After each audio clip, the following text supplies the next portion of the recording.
What is enough? This is a practice manual, Master Tan Tien solemnly dedicates to the dear practitioners who love and respect Master Thong Lak, and love true Buddhism. Practicing beyond a moderate level is to fall into evil ways without knowing it. This is the discovery of monk Thich Tan Tien.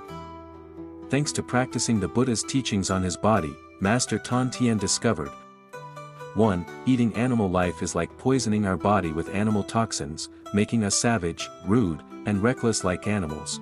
The older you get, the more sick you get, especially you will get elderly stupidity without knowing it.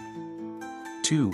Even though they have the Nikaya Sutras in hand, monks all over the world have been practicing and falling into evil paths, turning back to enjoy the blessings and fleeting pleasures of this world because they used greed to practice. In other words, if we do not practice to abandon greed first and then start practicing according to the Buddha's teachings, we will automatically develop in the direction of greed, leading us into evil paths. Because of practicing to satisfy intellectual desire, it increases day by day without knowing it. By the time you realize your mistake, it's too late. You've gotten used to enjoying the pleasures of greed. 3. With people accustomed to living in greed and with today's era, especially science serving to satisfy the ultimate greed for human beings. Therefore, if you want to practice successfully, you must slowly use the method of thinking rationally, remind your mind to practice slowly, practice and get acquainted with the 6 basic methods until you are proficient, that is, you can let go of greed. At that time, take the Buddha Dharma that is suitable to your own nature and then diligently practice that Dharma into your mind to attain fruition. 4.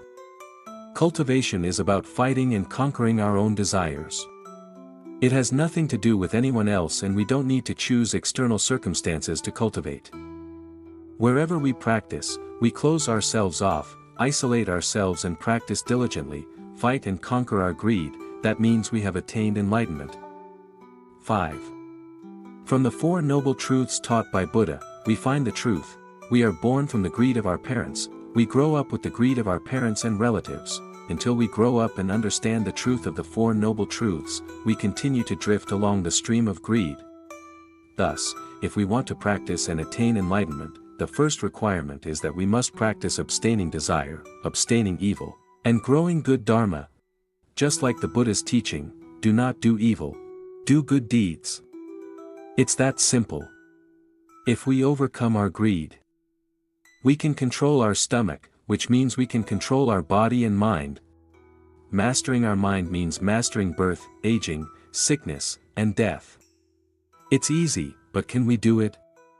6. Only by practicing the Buddha's teachings on body and mind can one correctly understand the Buddha's teachings. If we do not practice Buddhism, but only understand through school words, we will be immersed in satisfying our intellectual desires, going straight to ignorance, enjoying the fleeting pleasures of this world. 7. From the Nikaya Sutras, Master Tan Tien discovered that those who feel that because we lack morality, education, or are poor and do not do charity work, we cannot practice the true Buddha Dharma, is untrue. Most of the monks who attained enlightenment during the Buddha's time came from lower castes and they did not do any good deeds. They were illiterate. It means that the merits of good deeds and practice are completely different. Merits are limited blessings, although rich but still have suffering, subject to birth, aging, sickness, and death.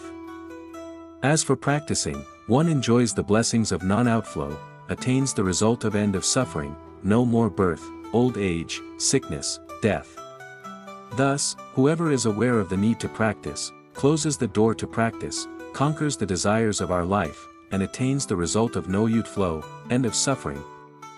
Whether we are a great evil person or a philanthropist, if we realize the 4 noble truths and decide to let go to practice, we will all attain the same liberation, like Buddha.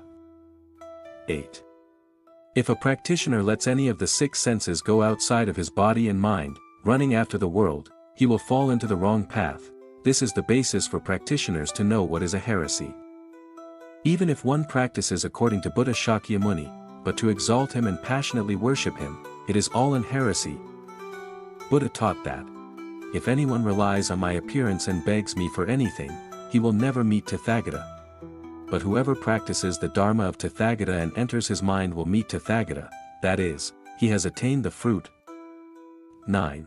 While practicing, if you accidentally go beyond the line of enough, you will return to greed and fall into the wrong path without knowing it. One little wrong can lead you a mile away. Today, Master Tan Tien shares with practitioners a wonderful and valuable Dharma lesson, helping practitioners avoid falling into evil Dharma and unworthily ruining their monastic life. Monks need to clearly understand and know the right amount. What is the right line? Example 1. The Buddha taught the monks to beg for food 1 meal a day. Thus, eating 1 meal a day is the sufficient level for monks. If any monk eats more than 1 meal, whether it is for fun or for snacks, he will fall into greed, and falling into greed is falling into the wrong path. In addition, eating more delicious food and less bad food means not yet having no more greed, which means not yet thoroughly understanding the impure food. Food is inherently dirty, and can also fall into evil ways. Example 2. When Buddha taught the Dharma, he did not allow writing down, because he knew that when writing down, practitioners would focus on memorizing and immersing themselves in understanding the theory thoroughly. Then, it has unintentionally led the practitioner to fall into the delusion of being addicted to Buddhist knowledge, which means increasing the desire for wisdom, which means falling into the wrong path. What is the point of practicing anymore? Wasting your life practicing. Therefore, whatever the Buddha teaches, the monk must follow it to attain the fruit. It is like a master teaching how to make cakes. If you do it exactly as the master teaches, you will have cakes to eat. It's that simple. Example 3. Nowadays, because there is no Buddha to transmit the Dharma to practitioners, practitioners must learn for themselves in order to practice according to the Buddha's Dharma. Master Tan Tien advises, don't memorize, don't think too deeply. Just reading and understanding the 4 noble truths, the 5 aggregates, the Eightfold Path, the 12 links of dependent origination, the 37 factors of enlightenment, and the precepts is enough. If you decide to practice, then forget about it. Don't pay attention to what you have read and understood, but focus on using the Dharma properly to practice the 6 fundamental methods until they are proficient, and that is enough. If you study deeper and remember, you will accidentally go beyond the limit, enter into Buddhist knowledge, satisfy your intellectual desires, and then fall into evil paths. It is fortunate for practitioners who have a predestined relationship with Master Tan Tien. He has written and explained clearly, helping practitioners understand the meaning of the 5 aggregates, the 8 noble paths, the 12 causes and conditions, and the 37 factors of enlightenment. Because Master Tan Tien writes in a common language, anyone who reads it will understand immediately. Example 4. The Buddha taught the monks, when you meditate, find a quiet place so as not to disturb others and also so that others will not hinder you. I choose a cemetery, a forest, an abandoned house, for example. It's that simple. But because practitioners think too far, they seek out quiet, deserted scenes. Beautiful scenes like majestic mountains, vast oceans, and poetic, slowly flowing rivers. The practitioner accidentally got lost in the natural scenery. It means their minds have run out to enjoy the beautiful sights of the world, and are inspired to write poems to leave their names to posterity. And then they get lost in evil ways without even knowing it, cultivating forever but still not getting anywhere. Don't know why.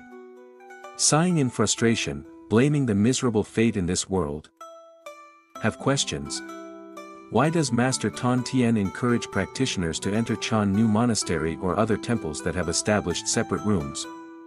Because self-cultivation requires extraordinary willpower. As for ordinary people, after practicing the 6 basic methods thoroughly, then choosing a particular method to diligently practice, they should enter a monastery. Here there are additional instructors, especially here there is a wonderful private room, helping us to fight the enemy of life and death in peace. Example 5. When entering meditation, especially the second meditation, the practitioner falls off the platform here without realizing it, without knowing it. Because the second meditation helps the practitioner know the past of each life of his life. The practitioner just needs to know, and that's how it is. That was enough. But the practitioner was fascinated by his past and determined to find out everything. Or, out of filial piety, he immediately searched for his mother's whereabouts, accidentally sinking into greed. Sinking into greed will lead to failure in practice. Without a teacher, you will never succeed. That's it. Don't worry, just focus on finishing your practice first. Once done, whenever you want, you can enter meditation and find out clearly, it's okay. However, when you finish practicing, you will know immediately whether the affinity is still there or not. If there is still fate, then pursue it.